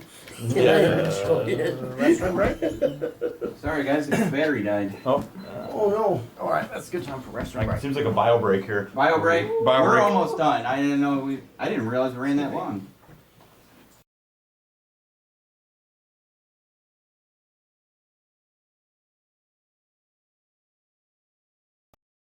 Yes. 40 to 60. Oh yeah. Nice. We're having a good time. Yeah. But, and I think too is as the niche within the niche within the niche. I think is the fact that it's more important for us to actually.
Oh, come But you on. get it with the rape as well. We're off camera, right? No. I didn't see Sure, the just understood what- Are we on? just the logo. It did. Okay, we're back. Okay. Yes, you're back on. Okay. I have no idea where we were. Sorry for the equipment malfunction. Some idiot forgot to pack the adapter for the camera, so we're on batteries, and it died, and I'm that idiot. So Own, as long as you own your mistakes. I own right? my mistakes. Own your mistakes. I think we were. Where were we? Tournaments. Talking about Yeah, tournaments, tournaments. that's Yeah. So overall though, modern is about the narrative. Yes. Yeah. And Yeah. that's part of how to keep it respectful for Yes. you Yes. guys. Yeah. Absolutely. Yep. And also, we're not about making huge tons of money as well No. in big tournament games. Yeah. So, Yeah. But conventions is where you probably get your most exposure outside of Facebook, Yeah. social media. Absolutely. So could you not design a good participation game? You know, like Yeah, when we that's were what at we do. CMON, Yes. and you and I went Absolutely. through the game. That's what I do at Yeah. Historicon, and because when I set up a 6 foot by 30 foot game, it's mainly when you're walking through the miniature hall, you're like, whoa, what's that? Especially, like we said, the vets, especially when it looks like Iraq. You know, oh my gosh! And then I tell them about the game, and then Yeah. we try to get them involved. And I got guys that come back every year to play, but it's getting the word out and letting them see what's going on. Yeah. And Yeah. it's when you're at Gen Con, I do it at StoreCon and Gen Con and a couple other times, but at Gen Con, that's in the miniature. Now it's over at the football stadium. But how many thousands of people walk by and see that, and it starts getting them thinking about things. Yeah. And it's something different because there's plenty of tournament games out there. Yeah, I mean, I agree. Adepticon, there are so many tables on either side of tournament play. And so it's kind of, we talk about the void in the market, we talk about the void and the game style. Perhaps it is this void, part of that camaraderie, that people want the narrative. Because if they wanted a tournament-based system, there's options out there for them. Absolutely. Yeah. But it's almost sorry. Go on. Oh no. I was going to say, I don't think you can play modern without a narrative. No, and that's probably the way to conceptualize it. Yeah. We envisioned I don't know. I mean, I know events in the UK are a little different. We were talking about that earlier. But our big convention is much more of a Historicon type. You have 3 sessions over the day of 4-hour blocks of games people sign up for to play. And I know we've talked. The Royal my gaming group really, and the guys that sort of let me try all this stuff out. We've talked about sort of 3 linked sessions over that 12-hour day, and you don't have to be in all of them. You just come and go, but the outcome of one affects number 2, which affects number 3. And if you're I don't know, good guys really do a bad job in the morning, there's a situation in the afternoon that needs to be resolved or extricated. Alternatively, you've got another, and however it works, but it gives people sort of that invested feeling from game 1 to game 2 to game 3, and it tells a story over the day, and you can kind of play out a full operation, which you don't really get to do with any other kind of game, which I thought would be I don't know how you do it, and I don't know how you keep someone potentially engaged for 12 hours, but... I mean, how much do you guys have to focus on campaign writing, right? Because you can just put some pages at the back of a book that, so after this game, this is how you resolve things, and your troops could get this bonuses. But, writing the situations, do you provide that for your customers and things like that? We did quite a bit of things on, didn't you? So we have done for the Jungle supplement. We did a linked campaign. That was really good. So that. Yeah. And that was just we wanted to do some free content that got people re-energized in it all. Yeah. But essentially, it's linked missions with a whole load of scenario background and all that kind of stuff, based on a slightly fictitious Nigeria. Not fictitious anymore. Why? I mean, it's based on reality, but of course, you got to again be sensitive. Yes. Absolutely. So it was clear that it was a And so- a scenario. But Yeah. what we've done with the second edition is we've created a framework for campaigning, which then means which is the only way I thinking about it. I was sat there thinking, how on earth do you write either a series of campaigns or and it's basically a methodology for. So what we're now slightly reliant on is the players then going, right, okay, well I want to make a campaign on this, and it's going to be revolved around this, and the overarching narrative is blah blah blah, and it's going to mean this, this, and this. I mean, we will push out campaigns that fit into that framework over time as well. But yeah, it's a challenging one because again, if you're not a veteran or you've not got this kind of background, how do you write a campaign? And I mean, the simple thing is, the simple thing is take it out of a movie. Take it out of a video game. This doesn't have to be Chris Ryan book, whatever. Exactly. So there's so much out there by way of influence and sort of ideas. And it's just down to the players to think outside the box a little bit. They watch a movie, they watch Triple Frontier, and they want to say, okay, we prefer it was a bit of a sped up movie and there was a bit more going on, so we'll write these into it. And but I mean, a couple of great concepts in there. Turn it into something that you want to play through with your friends. Yeah. So is that what you try to do with these 30-foot tables? Okay, let me be clear. I don't want to be a rules company, okay? Yeah. So we had a friend who developed a set of rules. He's a big 40K player. Some things he didn't like about 40K, so he set up his own set of rules. We adapted it to moderns. We played that for about 10 years till I paid him some money to write the damn rules. So, and then Which looks a lot like what you're already playing. And I give them away as a PDF when you buy our miniatures. Sure. Right. So I don't want to do scenarios. That's not my forte. Yeah.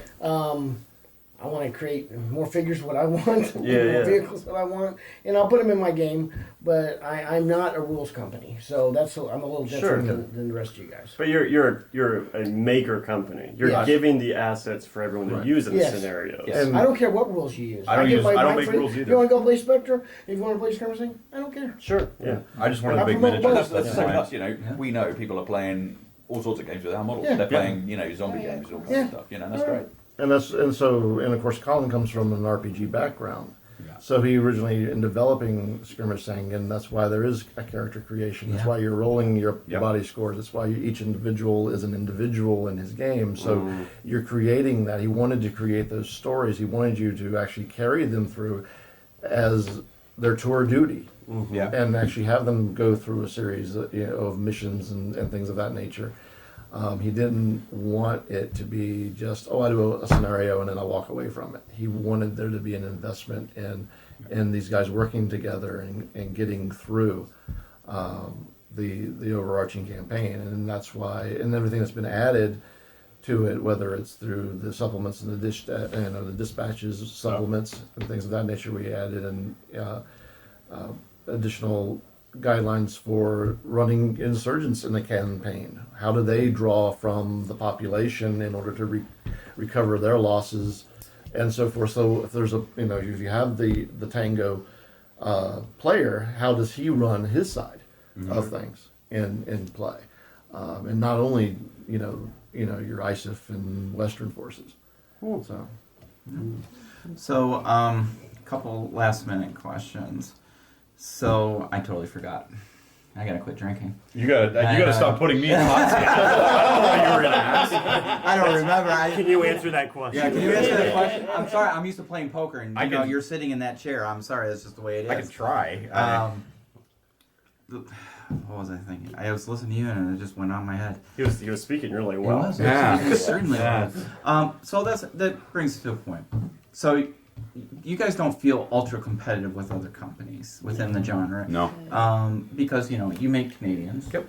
You make SEALs. No one else is dumb enough to make Canadians. I'm not worried.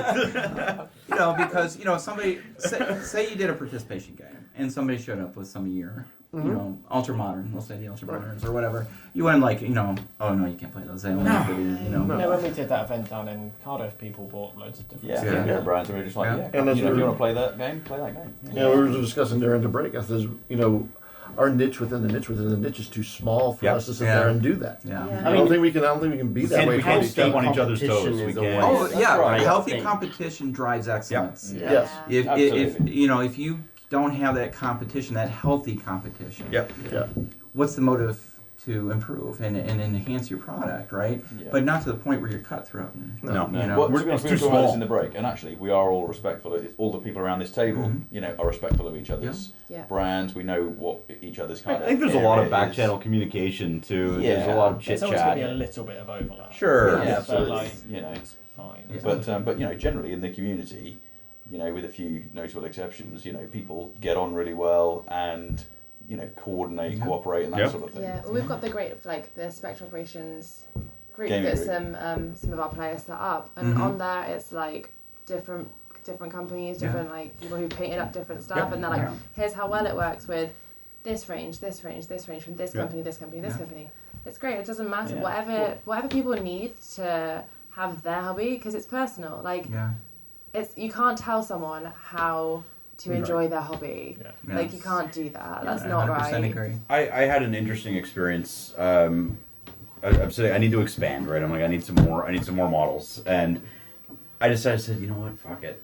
I'm gonna ask the guys what they want, or girls. Sorry, I'll ask the people what they want. And a lot of guys are like, we don't really need soft guys because other people do them and do them well.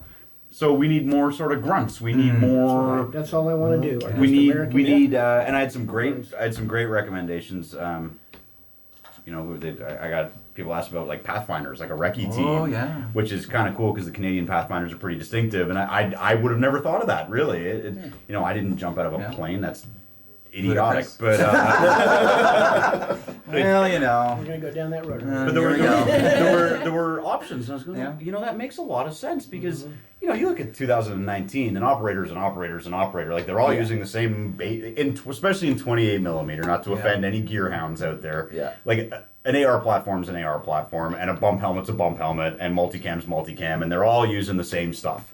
So if someone's doing that, why would I?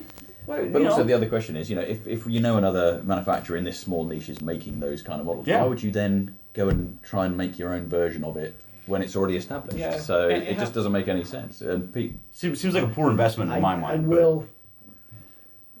there was another company that already had American soldiers, and I didn't think I think we could have done a better job. Well, that's yeah, what yeah, and That's fair. and I think Yeah, we, that's fair. I might be biased, Yeah. but I think we did do a better job. You get it in like even a historical market. Oh, sure. Like, Yeah, with yeah. Napoleonics, I will say about, say, Perry Miniatures have got like 400 codes of French Napoleonics. Then a company will start saying, we could do some French Napoleonics. Like, why? Like, what's the point? These, they've. I know. But there is still so much out there. That, Yeah. there are so many things you could do. You don't need to tread old ground. Yeah. You can find new and cool stuff. Modern, I find, is still like Napoleonic's huge, right? Every gaming club has the massive 28 I millimeter started Napoleon. Napoleonic. For example, I mean, pick your poison. Mycenaean, Bronze Age, whatever it is, these big armies. So there's room. There's a bigger community. But we've talked about it tonight. We talked about it last time we were on. Modern's is small by comparison. I mean, we're all doing well. It's not that small, but it's small by comparison. So. How many Lav 3 companies do we need, for example? Like, how many pre-painted MDF banks need to be on the market? Like, it's not big enough that we can support 3 different kinds of Space Marines or 50 different kinds of orcs. It's a small... Maybe we should do Canadians. What does TSA do if they find cocaine? I mean, if you're leaving the country, nothing. Fair. There's going to be a Canadian customs label on that weed in your suitcase. But I think it's sort of really, I hate to say it, but it behooves us all to kind of fill the market properly. Yeah. I think there's a lot of stuff no one's covered. There's a lot of subject matter out there that we need to sort of make sure our customers and our people have access to everything they want, and we can all kind of make a buck doing it. Yeah. I think that's the challenge, because there's no point in sort of Chris turning around going, Alex, your Canadians are great, but I think I can do them better. And then Steve goes, whoa, hold on, I can sculpt my own. And now there's 3 ranges of Canadians out there, and No one's selling any. no one's selling any. So we've got such a great hobby, and our communities are great. I mean, look at whether it's the Modern Wargaming Facebook group, which is super active. The new one, I guess Jim started on Beast of War. Sitrep one? The Sitrep one. Yeah, the Sitrep one? The Sitrep one. I gotta quit drinking too. The show you're on right now, Sitrep. There's a ton of stuff going on. So the community's out there. Yeah. And we as producers owe our customers accurate and good quality products. And at the same time, we got to kind of make sure we can all have a bit of a battle space to fight in. Yeah. For very similar reasons, everyone here started making miniatures, right, for a modern thing. And so it's kind of funny that, like, you have this group of people that love something so much that they decided to kind of sacrifice a paycheck, get into it, follow the passion, sculpt them, go through all that hell. And then they get to this point where they're like, well, this other guy who's basically just like me, I hate him. And it's just like, you have a lot in common at that point. Like, your goals are the same. If you're in it just for the paycheck, okay, I can see that. I think But there are very few that are in it just for the pay. Yeah, I mean, it's a passion. You're you're not going to get ultra rich doing this. But to Kirk's point, part of that healthy competition is if you see something like, I think I can do it better. Yeah. That's fine. Yeah. But if you're just doing it because I don't like that guy and I'm going to do it to try and steal his business, then that's no bueno. problem. The You other know? thing is, to be honest, over here, stateside, in the past has been availability of Yes. Yeah. It was hard Well, that's been for us to global, get stuff. actually. Yeah. I think We wanted some Canadians. We can never get the bloody things, and then Your U.S.-based customer, Phalanx Consortium, is the United States hub for full battle rattle miniatures. But it is true. When you wanted, there was Shameless such plug. limited There's availability. one guy in America who I loved. Steve is great, but there was one guy to get him from. Yeah. And I wanted to do something different. Anyway, it's just the way it is. But I think you availability is guys, a piece of that. yeah, I think you guys all though have really nailed the area that you do. You have the general infantry type and then vehicles. Yeah. And you're doing New Zealand and the insurgents and Afghanistan, and now you got the ultra modern stuff coming out, and it really fits there. And you've got the Canadians. Yep. Is that disdain on my arm? And then you guys have the spec ops. Really comes down to. So you all complement each other. You really do. That's what I think. You know, because somebody like me, you know, we're exposed, you know, from on tabletop and everything, we're exposed to every genre, you know, and then we all have our specialties. Like modern is my thing, and to be able to pick a little bit from you, and I, you know, I want to do this scenario, I need this from Spectre, I need this from, you know, you guys, and you know, maybe some days some from you. Oh boy, Canadian. Just getting it slightly No, I'm just kidding. And then you know, and then you guys have terrain offerings because, you know, you can only play a shoebox so many ways, right? You know, you want good quality terrain. So I think because it is such a small niche, you guys complement each other so well. Very much so. And you know, it's fun because we can all sit here and make jokes, you know, about things, and nobody's feelings are hurt because we know it's just a jest. But you know, like Feeling a little beat up on here.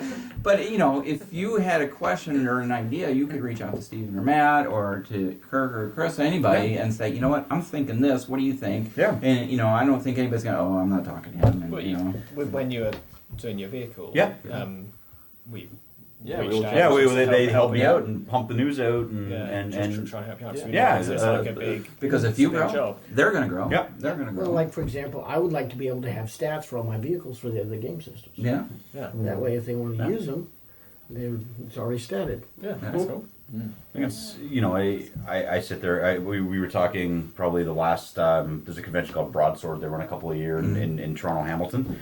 And someone's like, oh, well, you know, the Canadians are in Africa. Who makes Africans? I'm sort of going, well, Spectre makes a great range of Africans, and you know, Sangin makes a great range of Taliban. They're like, do you do bad guys? Who does Taliban? Yeah. So I do what I do. Yeah. And someone else does that other thing better, or they do it right. So it doesn't hurt me to kick it over to somebody else. Yeah. But every player cherry picks who they want from all brands across the Yeah. business. You know, I don't think that anybody is like a devoted one brand person. There's no, Yeah. you can't. No, it's you not can't. big. And Yeah. that's totally fine. You know, so and to be encouraged, I think. Yeah. Bigger community is better for all of us. I think it's the. Absolutely. I totally agree. And you know, we want to see modern writ large grow. Yeah. And I think that this is a good. This has been an amazing vehicle for that. Yeah. So, kind of close out things. So, I'm gonna close it. Where do you want to go from here? Where do you guys see yourself? Say we're back next year and we're all sitting at this table again next year. Where would you want to see things? And we know it's a slow process, right? But where do you see yourself? Where do you want to go? I think if we Quite coordinate ahead of something. time and work with you as a conduit, maybe have a modern table to start with, where we all take turns showing our stuff off, getting people involved, trying the different games out, but not just demo at the table, but away from that, upstairs. Yeah. An event. And then say, okay, you guys got, you know, the early, you got the middle, I got the last, and we'll switch around every day kind of thing. And give people a chance to get up there. Let's put all our stuff together. They can see different stuff and try that and see if that gets some interest going. I mean, it's not going to hurt anything. Yeah, that's a good idea. Selfishly, I want 8 more product codes. Maybe another vehicle. But I'd like to see some kind of modern boot camp. That's come up in chat, and Shut up, Ralph. I bet you regret that now. No. But I think something, you know, you see the coverage that these bolt action boot camps and things get, and what it does, and the interest and involvement. I think. Well, you know, I hate to say, like, people don't know moderns are out there because every day you're like, oh, I didn't know people were doing these. Like, really, dude, in 2019, you haven't seen this on all the websites you go to, but people still don't know. Yeah. And a real event like that would be like a multi-company involved event would be just really, really cool. And really you know, cool. we've talked about that obviously. So you know, we've explored we've talked back and forth with Ireland, our home office, and you know, there's discussions to be had on both sides of the Atlantic to get everybody sitting at this table involved. I don't take them. I don't take them. I just horse out of the barn before anything, you know. No, but no, you're 100% right. We need to get exposure, right? There has to be exposure on multiple levels.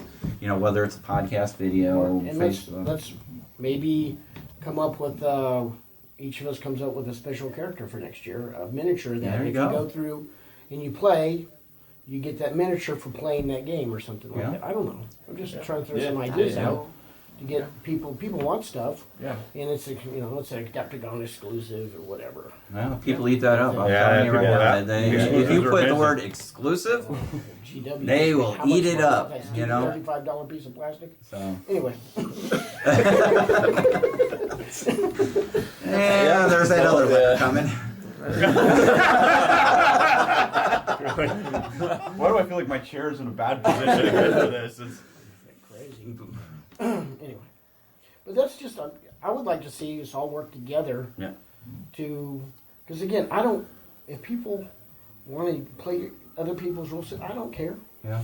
And if they use other people's miniatures in my game, I don't care because I do it already. Mm-hmm. Let's work together to have fun, and then, like I'll get with you and let me get some Canadians for the next time I run it at Gen Con. I'll put a platoon of Canadians working with the Americans and Perfect. just make it Yeah. happen. Yeah, Sounds good. Yeah. I mean, there's all sorts of things Yeah. we can do. To Yeah, get the word absolutely. out And and that stuff. we've been kicking around that. I don't remember if we talked And about then when you were on the at show. Gen Con, if you guys Yeah. want to just send one if you got a stateside guy that you like that's in Indianapolis or you can get there, let me know because we can get him running Spectre Ops out there in the gaming hall. That's a great I idea. mean, Yeah, that's See, and this we is can help each networking. other Yeah. because that's where you're getting the visibility. Yeah, Is at the absolutely. con where he's walking by, go, I've always seen Spectre Ops. Yeah. Oh, they're in UK. What now? They hear somebody run the game. Well, shoot, I'll go play that. Yeah. Yeah. That'd be cool. Same, Yeah. And you can do it same thing. multi-level. You could do a company-based infantry, and then you move down to platoon, and then you We move just down split to the table. a I team. mean, in threes or kick and fours raid. if we have Yeah. to, and Yeah. just do it that way. Yeah. There's lots of things you could do. What's that? What did we chat about? What was that? You were just... I don't remember. Me neither. What? Yeah, I didn't get the full thought. Yeah, I so. don't either. You're supposed to read my mind. But anyway, that's what I think. I hear that's two people in my Yeah, life telling me I that think now. any kind of collaboration like Yeah. that, vice Yeah. versa, the whole thing. Yeah, I think that's it's- probably a good idea to, Yeah. just the more we can do to raise modern writ Yeah, large. I just need to wherever. know because what I'll do is, I'm pretty sure I can work with the guy. I won't make 100. It's not, but we can probably get badges for Gen Con for these guys that want to run stuff. Yeah. And that's incentive for a lot of people, especially if they're Yeah. local. Biggest game Yeah. show there is. Yeah, big- see, it's a I can get in big Gen Con. event. All I got to do is run a few games. Okay, I'm in. Yeah. A Couple 100,000 people exposure. Yeah, Yep. but I just got to know who those people Yeah. are about 9 months out, and they need to be really reliable, dependable people. I know Yeah. things happen, but when you get, it's a big event. You got to No get in the book, numpties. all that kind Yeah. of stuff. We gotta Sounds put a good. schedule.